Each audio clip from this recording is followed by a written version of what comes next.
Hello everyone, this side Anjali Arya. और जैसे कि आपको पता है, लास्ट टाइम हमने रिवाइज़ किया था अपना कंप्यूटर नेटवर्क, साइबर सिक्योरिटी और इंटरनेट। ये 3 टॉपिक हमने रिवाइज़ करे थे बहुत ही अच्छे से। और आज इन्हीं 3 टॉपिक्स के जो वन लाइनर क्वेश्चन है, जो कि रिपीटेडली एग्ज़ाम में आए हुए हैं, NCERT बेस्ड, वो हम लेकर आए हैं। उसको करेंगे बहुत ही अच्छे से। अगर आपने वो क्लास नहीं देखी है तो उसे ज़रूर से देख लीजिएगा, क्योंकि आपके क्वेश्चन ऐसे सॉल्व नहीं हो पाएंगे ये। तो चलिए बता दीजिए, पहला आपका क्वेश्चन आपकी स्क्रीन पर कहता है कि दुनिया का सबसे पहला कंप्यूटर नेटवर्क माना जाता है। तो पता है, हम पढ़ के आए हैं, ARPANET जो है वो दुनिया का सबसे पहला कंप्यूटर नेटवर्क है। और इसकी फुल फॉर्म आप बता दीजिएगा क्या होती है। अगला कहता है कि किसी विशेष IP एड्रेस से जुड़े MAC एड्रेस को निर्धारित करने के लिए किया जाता है। देखो, मैंने MAC एड्रेस भी बताया था और IP एड्रेस भी बताया था। तो कहते हैं कि किसी विशेष IP एड्रेस से जुड़े MAC एड्रेस को निर्धारित करने के लिए क्या किया जाता है। तो TCP, ट्रांसमिशन कंट्रोल प्रोटोकॉल। अगर अगला हम देखें तो कहता है कि वाईफाई का प्रतीक है। तो वाईफाई की इन्होंने फुल फॉर्म ही ये दे रखी है। वाईफाई क्या है, इसका प्रतीक क्या होगा, ये हमारा होगा वायरलेस फिडेलिटी, है ना। वाईफाई की फुल फॉर्म ही होती है। अगर आगे देखें तो अगला हमारा कहता है कि ब्लूटूथ किस टेक्निक पर काम करती है। और हमने एरिया भी किया था, है ना, कितने एरिया तक काम करती है ब्लूटूथ, है ना, उसकी रेंज आती है। तो जो ब्लूटूथ है वो किस टेक्निक पर काम करती है, और रिवाइज भी हमने किया था। तो रेडियो आवृत्ति, रेडियो फ्रिक्वेंसी जो है उस पर ये काम करती है। अगर अगले क्वेश्चन की बात करें तो कहता है कि यदि एक कंप्लीट मैश टोपोलॉजी नेटवर्क में 10 नोड हैं तो नेटवर्क में लिंक्स की कुल संख्या कितनी होगी। तो आपकी 45 होगी। और कैसे होगी, अगर आप में से कोई बताना चाहे तो प्लीज़ ज़रूर बताइएगा, और पूरे मतलब कि फुल एक्सप्लेन करके बताइएगा। और जो बताएगा वही हमारी क्लास का स्टार होगा। तो कहते हैं कि अगला कहता है कि एक संचार को नियंत्रित करने वाले नियमों के एक समूह को क्या कहा जाता है। तो एक जो कम्युनिकेशन होती है उसको जो कंट्रोल करता है, कंट्रोल करने वाले जो नियम जिसमें होते हैं, उस नियमों के समूह को क्या कहते हैं, उसको प्रोटोकॉल कहते हैं। क्या कहते हैं, प्रोटोकॉल कहते हैं। अगर अगला क्वेश्चन देखें तो अगला क्वेश्चन कहता है कि कौन सा प्रोटोकॉल एक TCP/IP नेटवर्क पर ईमेल सर्वर के बीच संदेशों का आदान प्रदान करता है। तो ये होता है SMTP, simple mail transfer protocol. ये सिर्फ मेल के लिए होता है, जो हम मेल करते हैं ना उसके लिए ये प्रोटोकॉल होता है। तो अगला अगर कहते हैं कि किस प्रोटोकॉल में सर्वर पर केवल एक मेल बॉक्स बना होता है, ये भी मेल के लिए ही प्रोटोकॉल है। ये होता है आपका POP, इसका मतलब होता है post office protocol. I think यही है इसकी फुल फॉर्म। तो किस प्रोटोकॉल में सर्वर पर केवल एक ही मेल बॉक्स बना सकते हैं, POP।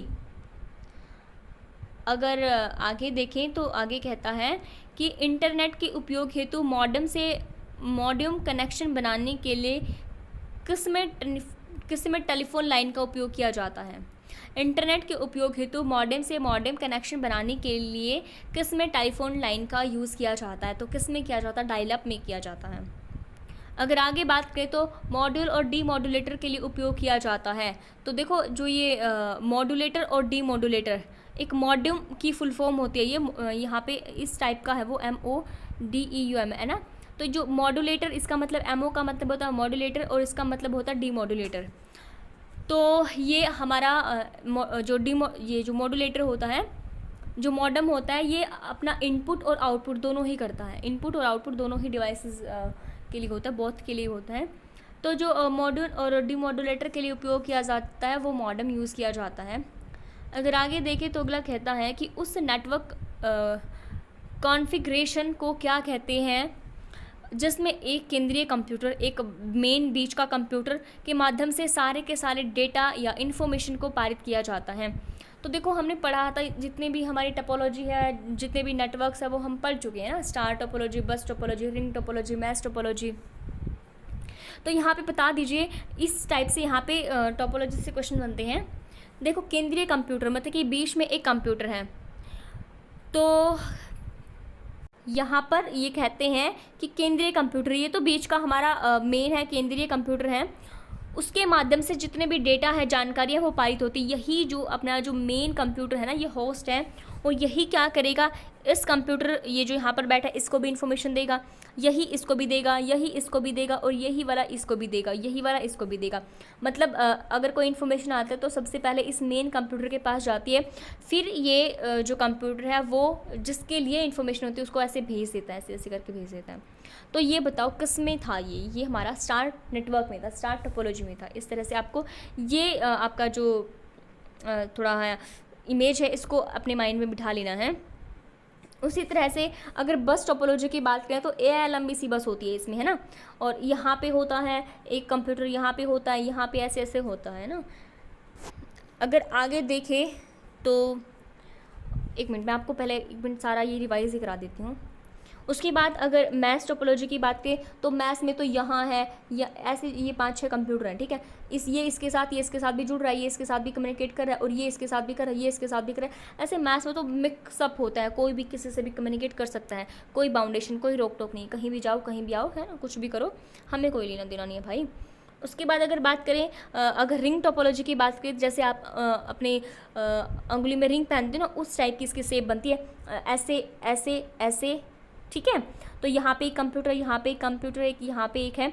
तो ये अगर कोई इन्फॉर्मेशन है ना, सबसे पहले इसके पास जाएगी। देखो अगर मैंने इन्फॉर्मेशन दी है, मैंने इस कंप्यूटर के लिए इन्फॉर्मेशन दी है, तो पहले ये इसके पास आएगी, डायरेक्ट इसके पास नहीं जाएगी, ये इसके पास नहीं जाएगी डायरेक्ट, पहले इसके पास आएगी, फिर इसके पास आएगी, ठीक है। इस तरह से जाती है इन्फॉर्मेशन।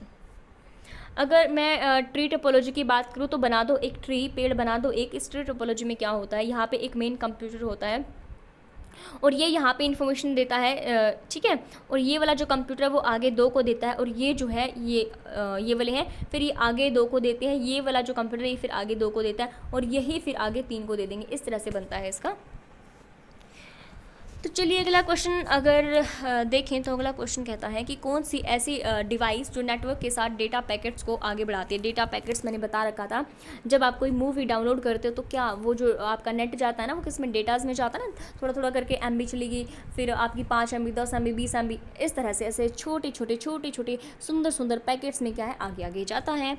तो ऐसा कौन सा डिवाइस है जो नेटवर्क के साथ डेटा पैकेट्स को आगे बढ़ाने में हेल्प करता है? वो हेल्प करता है राउटर, पढ़ा था हमने ये भी। उसके बाद अगर बात करें तो कौन सा ब्रॉडबैंड कनेक्शन एक ऐसा रूप है जो साधारण टेलीफोन लाइनों पर कनेक्शन प्रदान करता है, जो हमारे सिंपल फ़ोन होते हैं ना उनमें कनेक्शन जो प्रदान करता है वो क्या होता है? वो होता है जी आपका DSL। क्या होता है जी? वो क्या होता है जी आपका DSL, ठीक है जी। अगर इस DSL की फुल फॉर्म की बात कर ले तो इसकी फुल फॉर्म होती है जी digital subscriber line. Digital subscribe line, जैसे कि सब्सक्राइबर आप सब्सक्राइब करते हो ना, वो वाली सब्सक्राइब, ठीक है। तो डिजिटल सब्सक्राइबर लाइन जो है DSL का यहाँ पे फुल फॉर्म होता है। जैसे कि एब्रीवेशन का एक अच्छे से टॉपिक मेंशन कर रखा है आपके सिलेबस में। तो ये जितने भी ये DSL PSL फलाना ढिमका आती है ना, इसको तो आप नेगलेक्ट कर ही नहीं सकते ना, इनको तो आपको याद कर लेना है। अगर बात करें तो ये जो DSL होता है यही क्या होता है, एक कम्युनिकेशन का मीडियम होता है जो यूज़ किया जाता है हाई स्पीड के लिए। इंटरनेट आप जब ट्रांसमिट करते हो तो यूज़ किया जाता है, टेलीफोन लाइनों पर कनेक्शन जो है ये प्रदान करता है। अगर आगे देखें तो अगला कहता है कि पूरे नेटवर्क में सूचना प्रसारित करने के लिए किस नेटवर्क द्वारा जो रेडियो तरंगों का उपयोग किया जाता है? जी वाईफाई क्या किया जाता है, ये तो हमें अच्छे से पता है, पूरा वाईफाई मैंने आपको कराया था। अब ये मत कहना कि हमें नहीं पता वाईफाई क्या होता है, पूरा अच्छे से बताया था, किसने दिया है, कब आया है, क्या कुछ ये करता है ना, सब कुछ करा था। उसके बाद अगर बात करें कि कंप्यूटर नेटवर्क के फिज़िकल लेआउट को किस नाम से जाना जाता है? कहते हैं कि जो कंप्यूटर नेटवर्क है उसके फिज़िकल जो लेआउट है, फिज़िकल पता है ना आपको, उसके फिजिकल लेआउट को किस नाम से जाना जाता है? जी उसको नेटवर्क टोपोलॉजी के नाम से जाना जाता है। जो आपको दिखता है उसको क्या कहते हैं? Network topology. अगर बात करें छोटे समूह के कंप्यूटर को एक दूसरे से कनेक्ट करने के लिए छोटे कार्यालय और इंटरनेट कैफ़े में किसका उपयोग किया जाता है?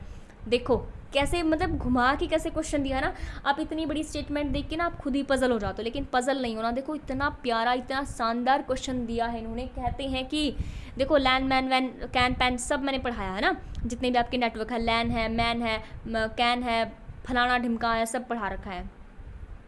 तो देखो यहाँ पे अच्छे से हमें पता है कि जो छोटा सा समूह होता है, छोटे समूह के कंप्यूटर हैं, अर्थात जो एक दूसरे के जो कनेक्शन, एक दूसरे से जो कनेक्ट करने के लिए जो छोटे छोटे आपके ऑफिस होते हैं या कैफ़े होते हैं, उनमें किसका यूज़ किया जाता है? उनमें जो ये लैन का यूज़ किया जाता है, लोकल एरिया नेटवर्क का यूज़ किया जाता है। उसके बाद अगर बात करें तो कौन सा विकल्प जो है हाफ डुप्लेक्स कम्युनिकेशन डिवाइस का उदाहरण होता है? तो देखो यहाँ पे ना 3 तरह से जो डेटा है वो ट्रांसमिट होता है। एक तो हाफ डुप्लेक्स होता है, यहाँ पे हाफ का यहाँ पे मतलब होता है कि ये ए वाली चीज़ है, ये वाली बी वाली है, ठीक है। तो जो ए है ना वो बी को नेट मतलब कि कोई भी चीज़ जो है आदान प्रदान कर रही है, कम्युनिकेट हो रहा है। तो यहाँ पर ना ए अगर अपनी बात कह रहा है ना तो ए ही बोलेगा ऐसे, ठीक है, ये हाफ डुप्लेक्स होता है। अगर यहाँ पे मैं बात करूँ ए बी को कह रहा है और तभी ना बी फटाफट से, भाई मैं पीछे क्यों रहूँ, भाई मैं भी जाऊँगा फटाफट से। अब बी ए को कह रहा है ना, ए बी की तरफ जा रहा है, मतलब कि कम्युनिकेट हो रहा है बी ए की तरफ, तो ये अपना ना फुल डुप्लेक्स होता है। अब इन्होंने पूछ लिया कि कौन सा जो विकल्प है वो हाफ डुप्लेक्स कम्युनिकेशन डिवाइस का उदाहरण होता है, तो वो वॉकी टॉकी होता है। वॉकी टॉकी कितना प्यारा नाम है। और इसको ना जो ये जितने भी ये वॉकी टॉकी है, आपको ना जितनी भी इंफॉर्मेशन इस वॉकी टॉकी के बारे में मतलब कि आप गूगल बाबा हैं हमारे, उनसे सर्च करके मतलब कि जितनी भी आपके पास इन्फॉर्मेशन है वो आपको कमेंट में भर देनी है। तो कमेंट बॉक्स खाली नहीं रहना चाहिए। इससे क्या होगा, इससे आपकी भी नॉलेज यहाँ पे इम्प्रूव होने वाली है। अगर आप अपने हाथों से लिखोगे ना तो वो चीज़ आप अच्छे से आप रिकॉल कर पाओगे, उसको भूलोगे नहीं कभी ज़िंदगी में। अगर बात करें, अब हम नोट्स वगैरह तो बनाते नहीं हैं, कॉपी वॉपी में लिखने का टाइम तो गया, तो ऐसे कर सकते हो आप, अच्छा मेथड है। तो चलिए आगे कहता है कि कौन सा नेटवर्क संचार के लिए सबसे तेज माध्यम है, सबसे फास्ट वाला है? तो आपका फाइबर ऑप्टिकल केबल हो जाता है। अगर आगे बात करें तो कहता है कि संयुक्त संकेत में निहित आवृत्तियों की सीमा को हम बैंडविड्थ कहते हैं। बैंडविड्थ WIDTH, हाँ विड्थ कहते हैं। अगर आगे बात करें, अगला कहता है कि डेटा को डेटा के संचार में डेटा डैश अंक या डिजिटल हो सकता है, तो वो एनालॉग होता है। देखो मैंने आपको बताया था जो एनालॉग है, एनालॉग कंप्यूटर है, डिजिटल है, फिर हाइब्रिड है। देखो बता रखा है, ऐसे मत करो अब कि हमें नहीं आता है, ऐसे गुम होके मत बैठो, पता है ना, साथ साथ बोलते रहा करो। अब देखो यहाँ पे ना जो डेटा संचार में डेटा जो है वो डिजिटल, मतलब मैंने कहा था जो आपको नंबर्स दिखाता है डिजिटली, ठीक है। आपका जो फिजिकल मेजरमेंट होता है जैसे कि आप थर्मामीटर वगैरह, वो एनालॉग का उदाहरण होता है। अगर मैं उसकी बात करूँ, किसकी बात करूँगी मैं, एक तो एनालॉग होता है, एक डिजिटल होता है जो 0 व 1 में आपका देता है। उसके बाद एनालॉग, डिजिटल और एक हाइब्रिड होता है। हाइब्रिड में एनालॉग प्लस डिजिटल दोनों का मिक्स होता है। अगर बात करें कौन सर्वर एवं कार्य स्थानों के माध्यम से संपर्क स्थापित करता है, तो वो टर्मिनल एक्सेस पॉइंट करता है। अगर आगे बात करें IMAP प्रोटोकॉल में उपयोग किया जाता है, तो किस में यूज़ किया जाता है? ये जो प्रोटोकॉल होता है वो आपका ईमेल में यूज। अगर इस महाराज की फुल फॉर्म अगर देखें तो इसकी फुल फॉर्म यहाँ पे हो जाती है जी आपकी इंटरनेट मैसेज एक्सेस प्रोटोकॉल। क्या हो जाती है जी? Internet message access protocol. ये क्या करता है, मेल में जाके ये आपका करेगा, जितने भी आपके मेल होते हैं ना उनको आराम से बिठा के स्टोर करता है। आपके जो मेल आते हैं वो कहाँ पर, इनबॉक्स में होते हैं ना, तो वहाँ पर आपकी ये सारे के सारे स्टोर करता है। अगर आप भेजते हो तो वो सेंड बॉक्स में होते हैं। तो यही है जी आपका IMAP प्रोटोकॉल। मेल में इसका यूज़ किया जाता है और जो इनकमिंग मेल होते हैं उनको ये बेसिकली स्टोर करता है। अगर बात करें सबसे पुरानी टेक्निक कौन सी है, वो है ARPANET। बहुत अच्छे से पढ़ा रखा है। उसके बाद अगर बात करें आगे क्या कहता है कि कौन सा नेटवर्क सामान्यत देश भर में फैला हुआ है, तो जो वैन है, वाइड एरिया नेटवर्क पूरे देश में फैला हुआ है। यहाँ पे वैन एग्जांपल है इंटरनेट का, ठीक है। इंटरनेट क्या है, एक मैंने बताया था आपको वैन कराते टाइम भी। उसके बाद अगर हम बात करें कौन सा शब्द जो है नेटवर्क सुरक्षा से संबंधित है, यहाँ पर सिक्योरिटी की बात आ गई, तो कौन सा है जी आपका, वो है आपका फायरवेल। अगर मैं बात करूँ कौन सा वैन हार्डवेयर के लिए आवश्यक होता है तो वो राउटर होता है। अगर बात करें पीपीपी की कौन सी लेयर लिंक स्थापना के लिए उत्तरदायी होती है तो वो कौन सी होती है जी, वो आपकी एलसीपी होती है। अगर मैं बात करूँ ओएसआई का पूरा नाम क्या है, ओपन सिस्टम इंटरकनेक्शन, इसको मैंने पूरा पढ़ाया भी है आपको। ओएसआई जो है इसका पूरा नाम क्या होता है, ओपन सिस्टम इंटरकनेक्शन। अगर बात करें ओएसआई जो है मॉडल की निम्न परत में कौन सा डेटा जो है संपीड़न साइबर सुरक्षा किस ओहो, ये आगे अपना जो है ना ये हमारा कंप्लीट हो चुका है। ये इतने ही क्वेश्चन मैं लेकर आई, जो कंप्यूटर नेटवर्क है ना उसके इतने ही क्वेश्चन थे, ये कंप्लीट हो चुके हैं। अब आगे जो हमारा टॉपिक स्टार्ट होता है वो होता है हमारा अपना जो साइबर सिक्योरिटी से रिलेटेड क्वेश्चन है। उसके बाद हमारे इंटरनेट से रिलेटेड कुछ क्वेश्चन आएंगे बढ़िया वाले। अगर हाँ, और मैं आपको एक चीज़ बता देती हूँ, यहाँ पे एक स्टूडेंट का कमेंट आया था कि यहाँ पे कोई पेड क्लासेस होती है क्या या फ्री क्लासेस हैं। तो सारी की सारी फ्री क्लासेस हैं, सब कुछ सिलेबस मैंने कंप्लीट करा रखा। जर्नल पेपर का मैराथन भी है, वो मैं कह रही हूँ कि इंटरनेट पर उपलब्ध है, नहीं वो हमारे यूट्यूब पर उपलब्ध है। यहाँ पे मिल जाएंगे आपको, प्लेलिस्ट बना रखी है, बहुत अच्छी प्लेलिस्ट बना रखी है, वहाँ पे सारे के सारे वीडियोज़ आपको मिल जाएंगी, बस आपको एक्सेस करना है वहाँ पे जाके। तो चलिए आगे कहता है कि साइबर सुरक्षा किसकी सुरक्षा है। तो साइबर सुरक्षा देखो, साइबर सिक्योरिटी इसका मतलब होता है, तो किसकी सुरक्षा होती है। साइबर जो सिक्योरिटी है वो इंटरनेट से जुड़े सिस्टम की सुरक्षा होती है। जो इंटरनेट से आपके जितने भी सिस्टम्स जुड़े होते हैं उनकी सुरक्षा की बात करती है आपकी साइबर सिक्योरिटी। अगर मैं बात करूं, बहुत ही प्यारा क्वेश्चन है, कहता है कि कंप्यूटर जो सुरक्षा है सिक्योरिटी है उसके फादर कौन है। उसके अगस्ट किरखॉफ, क्या नाम रखा है, ये इसके क्या है, जनक है, फादर है। चलो याद कर लेना है इसको, अच्छे से आ सकता है एग्जाम में, बड़ा ही प्यारा क्वेश्चन है। आगे कहता है कि किसे कंप्यूटर सिस्टम नेटवर्क या उनसे जुड़ी जानकारी को चुराने, जासूसी करने, स्थिति पहुंचाने या नष्ट करने के प्रयास के रूप में परिभाषित किया जाता है। तो देखो बड़ा ही प्यारा क्वेश्चन है ये, जो मेन इसके डेफिनेशन ही पूछ ली। साइबर अटैक क्या होता है, साइबर अटैक वही होता है जब आपका सिस्टम जो है, आपका नेटवर्क जो है, उसको कोई आपके डेटा को चुरा लेता है या फिर ऐसे नज़रें गड़ाए रहता है आपके सोशल मीडिया साइट पर है, या फिर क्षति पहुंचाने या नष्ट करने का प्रयास करता है, या फिर आपका जो डेटा है ना उसको नुकसान पहुंचाता है, किसी को दे देता, बेच देता, चोरी कर लेता है, ये सारे जो है आपके साइबर अटैक होते हैं। अगर मैं बात करूँ आगे, तो कौन सा साइबर सुरक्षा का एक घटक होता है, साइबर सिक्योरिटी का एक कंपोनेंट कौन सा होता है, वो आपका होता है इंटरनेट ऑफ थिंग्स होता है।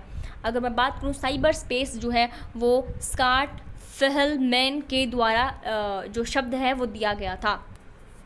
अगर आगे हम बात करें तो बड़ा ही प्यारा क्वेश्चन कहता है कि किस वर्ष जो है साइबर टेक्नोलॉजी के क्षेत्र में हैकिंग एक व्यवहारिक अपराध, मतलब कि व्यवहारिक होता है, व्यवहारिक जो अपराध है और चिंता का विषय बन गया था। तो मतलब ये जो घटनाएं हैं ना वो बहुत ज़्यादा होने लगी थी उस टाइम पे, ये 1970 की बात है। अगर बात करें, सरकार ने देश या राज्य के लिए साइबर सुरक्षा प्रदान करने के लिए कुछ उच्च कुशल हैकरों को काम पर रखा है। इस प्रकार के हैकर्स जो है वो राष्ट्रीय राज्य प्रायोजिक हैकर्स होते हैं, जो मतलब कि अच्छे वाले हैकर्स होते हैं। और इनकी हैट बताना कौन सी है, मतलब कि टोपी जो मैंने आपको पढ़ा रखी है, ब्लू है, वाइट है, रेड है, कौन से जो अच्छे वाले होते हैं, ये कौन से प्रकार के होते हैं हैकर्स, इनकी टोपी बता दो कौन सी है।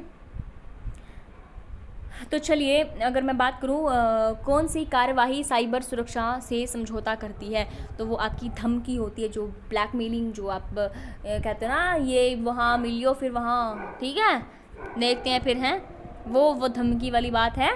कौन सी कार्रवाई जो है साइबर सुरक्षा से समझौता करते हुए धमकी होती है। अगर हम बात करें कि कौन सा हैकिंग दृष्टिकोण है जहां साइबर अपराधी धोखा देने या अतिरिक्त ट्रैफिक प्राप्त करने के लिए नकली वेबसाइट या पेज का डिज़ाइन करते हैं, वो आपकी फार्मिंग होती है। बिल्कुल डुप्लीकेट पेज बना लेते हैं वो वेबसाइट का ऐसे, फिर आप क्या करते हो, उस पर आप ओरिजिनल मान के पेमेंट वगैरह कर देते हो, फिर हो जाता है। चलिए आगे देखते हैं, अगला अपना क्वेश्चन है, कहता है कि एक साइबर अपराधी या पैठ परीक्षक अतिरिक्त डेटा का उपयोग करता है तो जो हमले में सिस्टम को तोड़ने के लिए गतिविधियों के लिए मेमोरी में कुछ विशेष निर्देशों को इकट्ठा किया होता है, उसको बफर ओवरफ्लो कहते हैं। तो बफर ओवरफ्लो क्या होता है, प्लीज़ बता दीजिएगा, इसको भी वेट करूँगी मैं आपके कमेंट्स का, आप क्या क्या आंसर देते हो। और आगे जो हमारी ICT की क्लास होगी, नेक्स्ट जो भी क्लास होगी, जितने भी आप कमेंट करोगे, जितने भी क्वेश्चंस जो ये आपके आए हैं उनके आंसर आप दोगे तो भाई वो विनर्स होंगे हमारी क्लास के।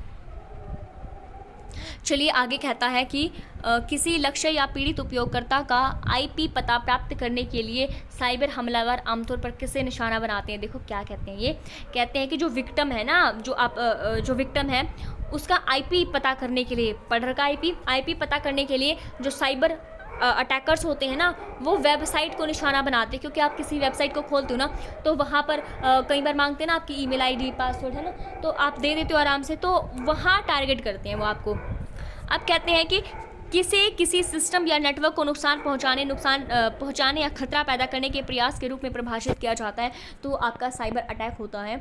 अगर आगे हम बात करें तो किसी भी फर्म या संगठन में आईटी सुरक्षा का रखरखाव और प्रबंधन जो है वो किसके द्वारा किया जाता है, वो किया जाता है जी आपका आईटी सुरक्षा इंजीनियर के द्वारा। अब जो हैकर है वो उस ओरिजिनेट कहाँ से हुआ है ये शब्द, तो जो हैकर होता है वो MIT से ओरिजिनेटेड हुआ है। अगर मैं बात करूँ आगे तो कौन सा साइबर अपराधियों द्वारा किया गया इंटरनेट घोटाला है जहाँ उपयोगकर्ता जो यूज़र्स होते हैं उनकी प्राइवेट जो इन्फॉर्मेशन है वो प्रदान करने के लिए डिजिटल रूप से आश्वस्त किया जाता है, उसको फिशिंग कहते हैं। पढ़ा रखा है फिशिंग भी। उसके बाद कहते हैं कि कौन सा शब्द जो है उन हैकर्स के समूह को संदर्भित करता है जो सफ़ेद या काली टोपी, देखो आ गया ना सफ़ेद या काली टोपी, ये जो दोनों होते हैं, तो जो ग्रे हैट हैकर्स होते हैं वो सफ़ेद और काली टोपी दोनों होते हैं। अब आप सोच रहे होंगे कि ये हैट टोपी वोपी क्यों पढ़ा रहे हो, तो ये इसलिए पढ़ा रही हूँ, एग्ज़ाम में आते हैं क्वेश्चन। देखो ये एग्ज़ाम में आया हुआ क्वेश्चन ही है कि जो कौन सा शब्द है उन हैकर्स को समूह को संदर्भित करता है जो सफ़ेद और काली टोपी वाले दोनों होते हैं, तो ग्रे हैट हैकर्स होते हैं। अब आगे कहते हैं कि किसी अवांछित व्यावसायिक मतलब कि आपका ये कॉमर्शियल हो गया ना, कॉमर्शियल ईमेल माना जाता है। किसी अवांछित मतलब जो अनडिज़ायरेबल कॉमर्शियल ईमेल माना जाता है, तो वो अवांछित जो अनडिज़ायरेबल ईमेल ही होता है।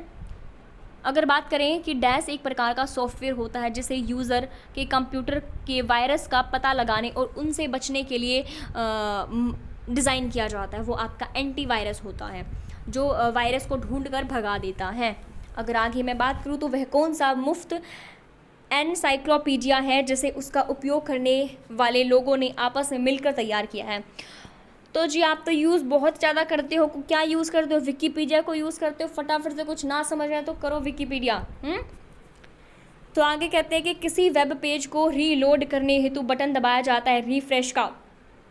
अब आपसे कुछ क्या हो रहा है, आप अटक गए उस पेज में, कुछ आगे आ ही नहीं रहा, तो फटाफट से रीलोड करते हो उसको ना, ऐसे देखो थोड़ा सा बता देते, ऐसे क्या करते हो, ऐसे नीचे स्क्रॉल करते हैं, ऐसे नीचे स्क्रॉल करते हो, फिर क्या होता है वो रिफ्रेश हो जाता है। फ़ोन की बात बता रही हूँ मैं। लैपटॉप पे करने के लिए तो प्रॉपर की होती है, जो की मैंने बता भी रखी है।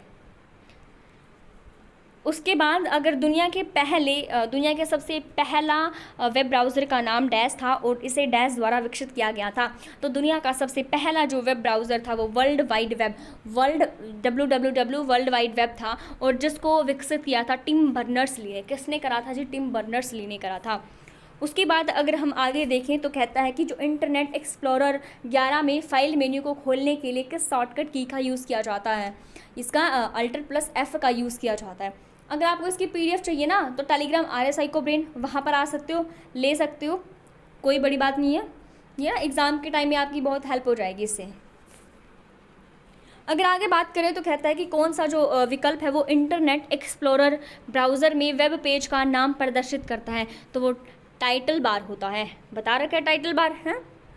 तो चलिए आगे कहता है कि गूगल क्रोम में नए टैब को खोलने के लिए हम, बताओ गूगल क्रोम है उसमें आप नया टैब खोल रहे हो, नया पेज खोल रहे हो, तो क्या करोगे, Ctrl+T दबाओगे, नया टैब टैब खोल रहे हो तो क्या Ctrl+T दबा दोगे।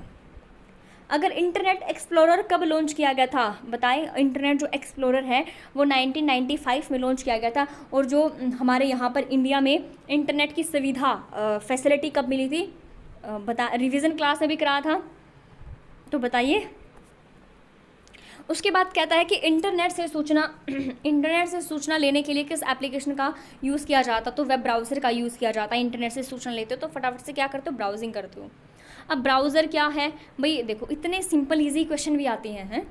तो ब्राउज़र क्या है? तो इंटरनेट पर वेब पेज सर्च करने वाला जो सॉफ्टवेयर होता है उसको हम ब्राउज़र कहते हैं।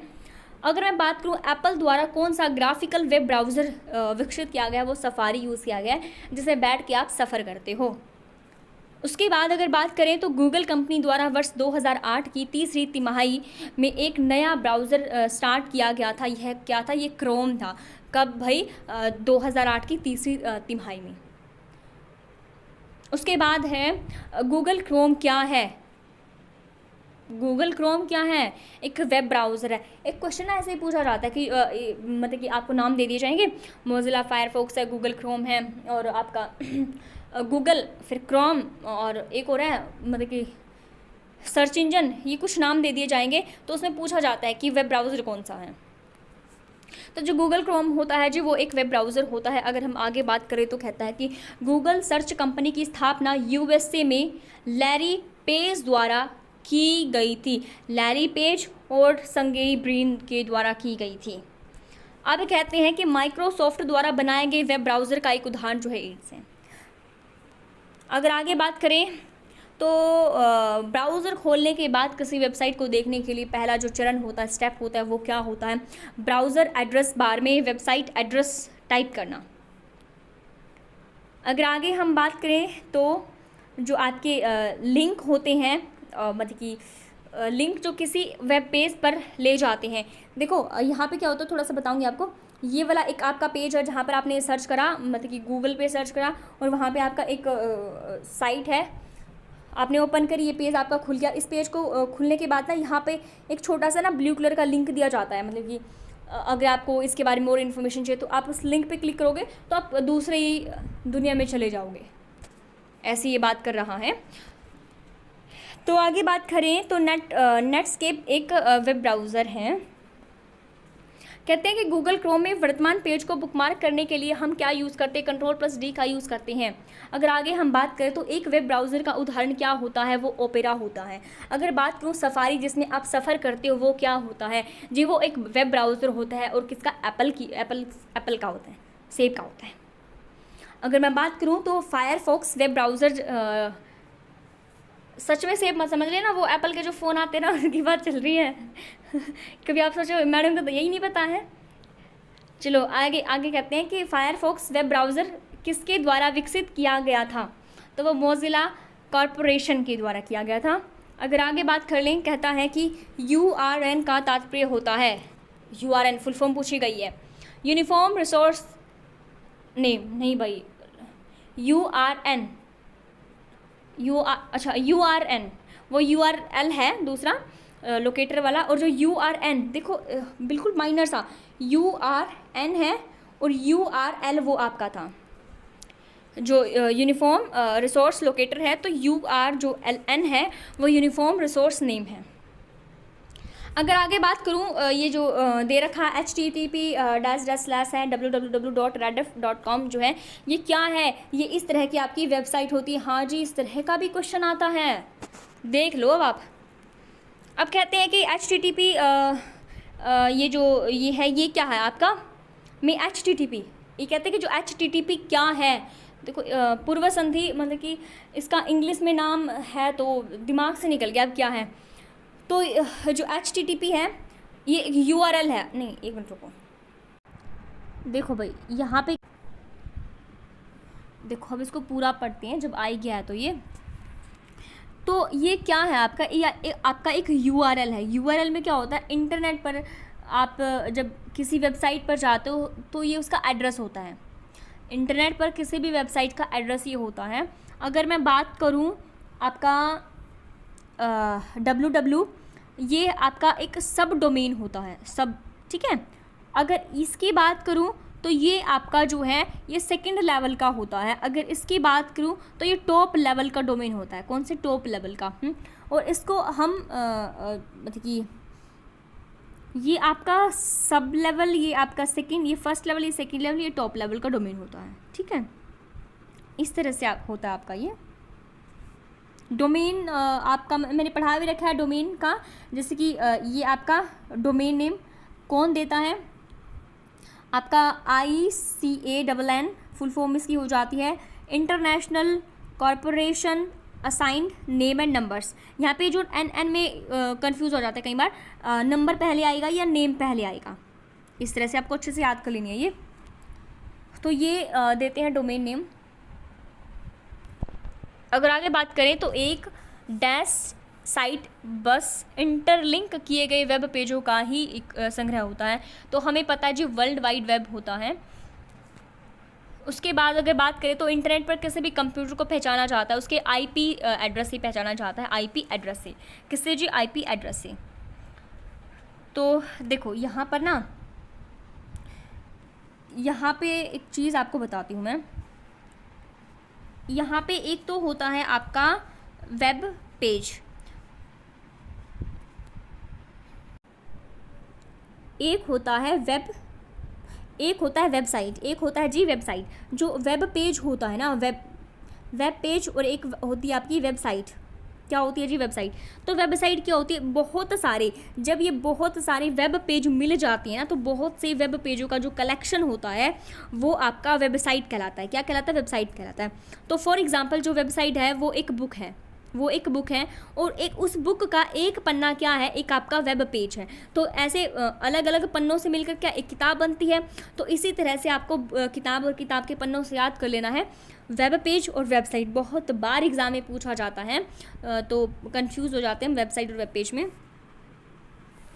तो कहते हैं कि इंटरनेट पर कोई भी कंप्यूटर पहचाना चाहता है, आईपी एड्रेस से पहचाना चाहता है। अगर हम बाद में देखें तो अगला कहता है कि भारतीय आईटी अधिनियम कब लागू किया गया था। देखो पढ़ाया है ना, आईटी अधिनियम 2000 में लागू हुआ था। अगर आगे बात करें वेब पेज एक दूसरे से किस माध्यम से जुड़े होते हैं जी? हाइपर लिंक से जुड़े होते हैं। हाइपर लिंक जो है जहाँ पर ऐसे लिखा होता है ना क्लिक हेयर, ऐसे ब्लू से कलर में लिखा होता है ना, क्लिक हेयर कर दो, क्लिक हेयर, फिर आप दूसरे पेज पर पहुंच जाते हो कहीं भी है। तो क्लिक हेयर जो है जहाँ पर लिखा होता है, जो दो डॉक्यूमेंट्स को आपस में जोड़ने का काम करता है। और हाइपर टेक्स्ट अगर हम देखें, देखो ये तो हाइपर लिंक हो गया। अगर उसी तरह अगर हम हाइपर टेक्स्ट देखें तो हाइपर टेक्स्ट क्या होता है? ये ब्लू कलर का होता है और एक टेक्स्ट से दूसरे टेक्स्ट पर लेके जाता है। देखो मैंने आपको वो जो पहले बताया था, ये आपका ऐसे लिखा हुआ है, कुछ ऐसे लिखा होता है। तो वहीं पर आपको कुछ एक लिंक दे दिया ब्लू कलर का, तो उस टेक्स्ट से आप दूसरे पर पहुँच जाओगे। तो ये होता है आपका हाइपर टेक्स्ट। जब एक टेक्स्ट से दूसरे टेक्स्ट पर आप फटाफट से एरोप्लेन की तरह बैठ जाते हो कहीं से कहीं तक, तो आपका हाइपर टेक्स्ट हो जाता है। और अगर मैं बात करूं आपसे किसकी? HTML की, हाइपर टेक्स्ट मार्कअप लैंग्वेज की अगर मैं बात करूं, तो ये क्या होता है? आपकी जो वेबसाइट होती है उसको क्रिएट करने के लिए क्या किया जाता है? बनाया जाता है। अगर आगे मैं बात करूं गूगल क्रोम में नए टैब को खोलने के लिए हम किसका यूज़ करते हैं? तो कर लिया था Ctrl+T का। और BCC का मतलब ईमेल में क्या होता है? तो BCC का जो मतलब है ब्लाइंड कार्बन कॉपी होता है। अब मैं इसको थोड़ा सा एक्सप्लेन करूँगी। आप जो आपका दो चीज़ें होती हैं, एक तो CC होता है कार्बन कॉपी, एक BCC होता है ब्लाइंड कार्बन कॉपी है। तो इसमें क्या होगा? जो ब्लाइंड कार्बन कॉपी होती है ना, इसमें मतलब कि अगर आप भेज रहे हो किसी के पास ईमेल, तो उसमें ना उसको ये नहीं पता लगेगा कि आपने कंटेंट क्या डाला। ये पता लग जाएगा हाँ इस चीज़ के पास भेजे, लेकिन उसको ये नहीं पता लगेगा कि अंदर आपने डाला क्या है। तो एक चीज़ मैं आपको बताना चाहूँगी यहाँ पे, डाटा ट्रांसमिशन के जो मोड्स हैं हमने पढ़ा था, पीछे एक क्वेश्चन भी आया था, इसको अच्छे से हम यहाँ पे एक्सप्लेन कर देती हूँ मैं। जो डाटा ट्रांसमिशन के जो मोड्स होते हैं वो होते हैं, एक तो आपका सिंपल होता है, ठीक है, मतलब कि यहाँ पे A से लेकर B तक जब आप इन्फॉर्मेशन जाती है तो A से यहाँ तक जाती है। फिर अगर इन्फॉर्मेशन देनी है ना तो बाद में ना मतलब कि A से B तक जाएगी और B से A की तरफ आएगी। देखिए पहले एक ने कंप्लीट कर ली, उसकी कंप्लीट होने के बाद जब दूसरी तरफ जाएगी तो उसको हम हाफ डुप्लेक्स कहते हैं। एक टाइम पर जब एक ही एक्टिव होता है तो उसको हाफ डुप्लेक्स कहते हैं। अगर मैं बात करूँ यहाँ पर इस टाइप का, एक मिनट रुको जरा, इस टाइप का अगर मैं यहाँ पे कुछ बात करूँ तो A है यहाँ पर देखो इस तरह से अगर मैं बात करूँ ए से बी की तरफ, तो यहाँ पर ये फुल डुप्लेक्स होता है, यहाँ से ए से बी की तरफ जा रही है उसी सेम टाइम पर, और उसी सेम टाइम में बी से ए की तरफ आ रही है। मतलब यहाँ पर ए से बी तक और बी से ए की तरफ एक ही टाइम पर जब डेटा ट्रांसमिट हो रहा है तो वो आपका फुल डुप्लेक्स होता है। और जो हाफ डुप्लेक्स अभी भी मैंने बताया कि एक टाइम पर सिर्फ एक ही एक्टिव होता है। अगर मैं सिंपल बात करूँ, मतलब कि सिंपल क्या होता है भाई, सिंपल में पूछा जाता है कई बार क्वेश्चन यहाँ से। अगर सिंपल की बात करूँ तो देखो ए से बी की तरफ है, ये सिर्फ एक की तरफ डेटा जाएगा और फिर आराम से रुक जाएगा, फिर ये कहीं नहीं जाएगा बेचारा। यहाँ पर ए से बी की तरफ जाएगा तो वो सिंपल ए टू बी आपका होता है, लेकिन हाफ डुप्लेक्स वो होता है पहले इसकी तरफ गया फिर इसकी तरफ आया, और आपका फुल डुप्लेक्स होता है एक टाइम दोनों ही एक्टिव होते हैं। तो ये होता है आपका डाटा ट्रांसमिशन मोड, पूछ लिया जाता है कई बार। तो बस आज की क्लास आपकी यहीं तक थी, और बता दीजिएगा आपको कैसी लगी। अच्छी लगी है तो लाइक शेयर सब्सक्राइब कर दीजिएगा, अगर अच्छी नहीं लगी है तो बता दीजिएगा, मैं इम्प्रूवमेंट करने की कोशिश करूँगी और भी ज़्यादा। कहाँ पे कमी रह गई है वो भी आप मुझे बता दीजिएगा, और अपने टॉपिक भी सजेस्ट करते रहें कि किस टाइप से आपको पढ़ना है, कौन सा टॉपिक पढ़ना है, जनरल अवेयरनेस में, हिंदी में, इंग्लिश में, कौन सा टॉपिक आप पढ़ना चाहते हो, तो वो भी आप मुझे बताते रहे साथ के साथ, ताकि मैं भी अपडेट होती रहूँगी। तो चलिए जी, थैंक्स फॉर वॉचिंग।